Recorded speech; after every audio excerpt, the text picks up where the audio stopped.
Salut à tous et à toutes, bienvenue sur Hobby Figurines, c'est Yannick. Aujourd'hui, nouvelle unboxing sur notre jeu médiéval fantastique favori, Rune Wars, le jeu de figurines.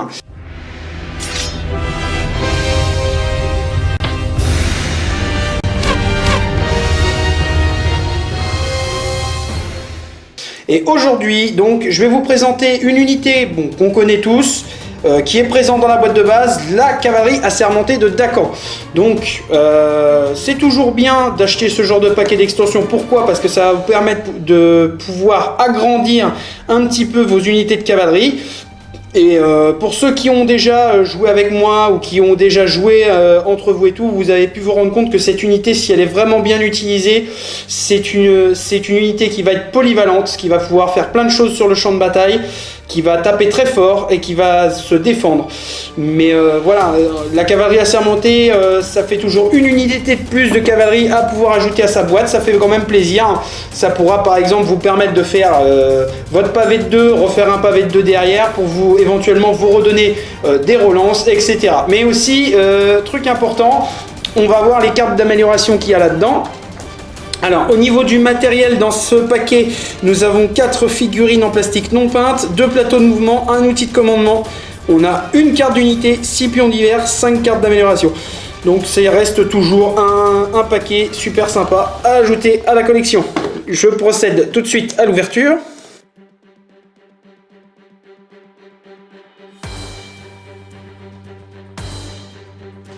Alors, à l'intérieur de notre boîte, comme d'habitude, FFG et le plastique, c'est une grande histoire d'amour. Tac, alors, nous avons ici la notice de montage. Là, nous avons les plateaux de mouvement des cavaleries. Là, nous avons nos figurines. Le porte-disque de commandement, enfin le porte-outil pour le commandement et les 2 connecteurs. Et on a nos cartes. Alors, au niveau de notre unité. Donc, bon, on la connaît, hein, les cavaleries assermentées en général, toute personne qui a acheté la boîte de base les connaît forcément. 2 d'armure, 1 point de vie. En attaque, on lance au corps à corps, on lance 2 dés rouges, 1 dé bleu, c'est fort. Ça peut faire beaucoup de dégâts. Au corps à corps, pour 2 boosts, recevez un pion inspiration. Donc c'est très bien, hein, la majorité des unités de Dakan jouent avec les pions inspiration pour différents effets et puis même pour retirer tout ce qui est fléau, ça va être très efficace. Et on a Impact 1, quand vous entrez en collision avec une unité d'ennemi lors d'une charge, elle reçoit un pion paniqué. Et oui, c'est très fort parce que quand vous chargez un ennemi et que vous lui collez d'office une panique alors que vous lui avez même pas encore tapé dessus, ça commence déjà à le démoraliser, c'est déjà bien. C'est déjà une bonne chose, donc c'est une très très bonne unité. Hein. Et là vous voyez au niveau des points, et on peut monter jusqu'à 9 plateaux de cavalerie pour 68 points, c'est quand même énorme et on a énormément d'amélioration. Et sinon 2 plateaux comme ça coûte 20 points, hein. C'est modeste mais c'est très très bien, hein. On peut 4 plateaux 34, je trouve ça pas cher, et puis c'est assez optimisé 4 plateaux parce que vous allez avoir votre enfrontal qui va faire les dégâts et le rang arrière vous permettra d'avoir les relances, donc c'est plutôt pas mal, hein. Et on peut monter jusqu'à 9 avec amélioration. Alors on a l'équipement, l'entraînement, Eldaïc et champion. Donc on peut même mettre un champion dedans. Donc personnellement je pense au Seigneur Aubépine, qui peut être un très bon support. Mais on peut le mettre qu'à partir de 6 plateaux. Hein. Donc faut faire très attention à vos icônes d'amélioration qui sont là. C'est qu'à partir du moment où vous avez le seuil de plateau, que vous avez la possibilité d'aligner les améliorations en question. Si vous faites que 4 plateaux, vous ne pouvez pas mettre un champion. Il faudra que vous passiez obligatoirement à 6 pour l'avoir. Donc voilà, ça c'était une petite précision de règle. Ensuite, les cartes d'amélioration. Donc ici. Donc ça on a déjà vu, hein. Il y a forcément des cartes qu'on a déjà vues, qu'on va revoir, mais bon c'est pas grave. Nous avons le messager, donc pour une action de compétence, inclinez cette carte pour qu'un autre allié à portée 1-3 effectue une attaque de corps à corps. Puis cette unité reçoit un pion assommé. C'est pas mal. Il y a des trucs qui sont sympas. Mur de bouclier, on connaît bien. En défense, si vous avez plus de plateaux de mouvement que l'attaquant, vous pouvez incliner cette carte pour augmenter votre défense de 1 pour cette attaque. Ça vous permet de tanker un peu plus, du coup même si vous subissez beaucoup de dégâts, vous perdez un peu moins de figurines. Donc ça reste très très bien comme carte équipement, c'est pas mal. Malgré que c'est un peu cher, hein, 5 points. Après tout dépend ce que vous en faites, hein, ça peut être fort aussi. Hein. Surco et héraldique, donc quand vous subissez un test de morale, votre adversaire pioche une carte de moins pour un minimum de 1. C'est bien si vous voulez être sûr de ne pas perdre le moral, donc ça c'est vachement bien aussi. Il y a des cartes intéressantes. Flanc garde. Tant que vous êtes le défenseur, les unités ennemies n'ajoutent pas de dés supplémentaires après vous avoir débordé. Ça c'est fort pour le coup, parce que se faire déborder ça peut arriver à Rune Wars et ça fait extrêmement mal. Parce que quand vous vous faites déborder, l'adversaire peut ajouter soit un dé rouge, soit un dé bleu, s'il vous a pris sur les côtés ou sur l'arrière. Donc avec ça, non, ça marche pas. Et ça j'aime beaucoup, c'est très bien comme carte, c'est le moment d'inspiration pour 5 points, donc toutes les cartes coûtent en majorité assez cher en équipement dans ce paquet. Le moment d'inspiration, donc une attaque au corps à corps, vous pouvez incliner cette carte, ajouter un dé blanc, ça c'est extrêmement fort. Suffit en plus que vous ayez le dé de la fortune, le fameux artefact que je trouve assez pété, vous choisissez la face avec lequel vous voulez infliger les dégâts, c'est fort.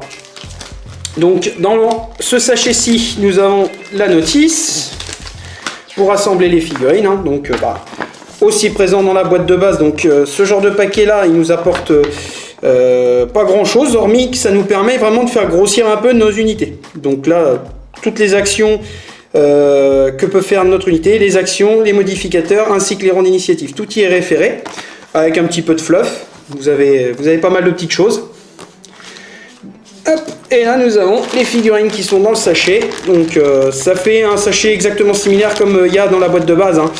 Je vous invite aussi à aller regarder le fameux Work in Progress si vous ne l'avez pas encore vu sur la boîte de base Rune Wars. Donc je vais rassembler de nouveau les figurines pour ceux qui ne les auraient pas vues justement, ou ceux qui veulent encore les voir bien entendu. Je vais réassembler les figurines de Cavalier Assermenté et le disque de commandement, l'outil de commandement, et on fait un petit débrief là-dessus. Donc voilà, notre matériel est donc dispatché et monté. Donc pour les cavaliers, c'est monté. Donc regardons un petit peu de plus près les figurines. Donc vous les avez déjà vues, hein. Moi, comme je vous l'ai dit, je vous invite à aller voir le Work in Progress parce qu'il y a il y a quelques figurines que j'ai commencé à mettre en couleur. Donc c'est un petit peu plus joli. Puis on les voit à 360 degrés.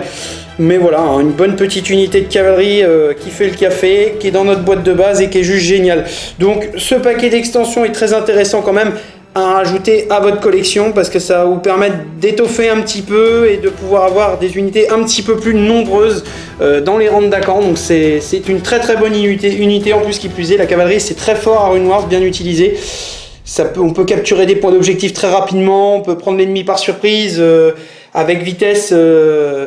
Ça peut être très fort, ça peut être très fort. Donc dans notre paquet nous avons également des indicateurs comme ceci pour les unités, c'est-à-dire que si vous jouez plusieurs fois de la cavalerie assermentée, vous pourrez lui assigner un numéro pour pouvoir les identifier quand vous en jouez plusieurs. On a un pion panique, un pion assommé et nous avons 2 pions inspiration. Voyons un petit peu maintenant notre outil de commandement. Donc l'outil de commandement vous le connaissez aussi, hein, il est présent dans la boîte de base. Et puis vous voyez, hein, la cavalerie a beaucoup de bleu, hein, c'est relativement très rapide, on peut faire de la marche extrêmement rapide, on va jusqu'à 7 maximum, mais sinon on peut avoir vitesse 3, enfin on peut bouger d'une vitesse 1 à 3 d'initiative, avec une marche bonus à 2, on a la touche auto, on a ça qui est très intéressant parce qu'on peut faire une attaque de mêlée à initiative 3 avec le bonus d'armure. Donc ça, je trouve ça très fort. Une fois qu'on est engagé, ça prend vraiment l'ennemi de 2 vitesses. Les morts-vivants de Waker sont pas spécialement rapides, donc on peut prendre l'avantage très rapidement quand on est au corps à corps, ou bien on peut vraiment optimiser les dégâts dans ce cas-là. Donc avec l'attaque de mêlée au rang d'initiative 7, mais en rouge, on a la touche auto, hein. Donc c'est très fort. On a même aussi le ralliement qui va très bien se combiner avec le bonus d'armure pour nous mettre justement à 3 d'armure, ce qui fait qu'on va être beaucoup plus difficile à tuer parce qu'il nous faudra que l'adversaire nous inflige 3 dégâts pour nous tuer vu que nous avons 2 d'armure de base. Sinon c'est relativement assez rapide, hein, la cavalerie dans l'ensemble, hein. Ça peut se déplacer très vite, mais il faut vraiment faire très attention et prendre en compte le modificateur, hein. Les charges virantes, vous voyez, on peut faire jusqu'à une charge virante de 3 au rang d'initiative 7, hein. C'est-à-dire qu'on peut tourner à vitesse 3 dans ce sens, parce que normalement c'est une vitesse 4, mais on a un moins 1 sur le modificateur. Et en pleine ligne droite, voilà, hein, on peut carrément faire en pleine ligne droite comme ça, hein. Donc voilà, c'est pas mal. Donc un très bon paquet d'extensions. Donc la cavalerie assermentée de Dakan reste une très bonne unité et un très bon paquet à ajouter une boîte de base. Surtout si vous êtes joueur Dakan, ça vous permet vraiment de rajouter une unité relativement sympa pour votre boîte de base. Donc voilà, j'espère que cet unboxing vous aura plu, il touche à sa fin. Donc je vous invite à commenter, liker, partager sur les pages Facebook et YouTube si ce n'est pas fait. Vous abonner à la chaîne éventuellement si cela vous intéresse. Vous pouvez également vous lâcher un petit pourboire si vous le désirez sur Tipeee. Quant à nous, on se retrouve pour de prochaines vidéos sur notre jeu médiéval fantastique favori. Je vous dis à très bientôt. Salut à tous et à toutes.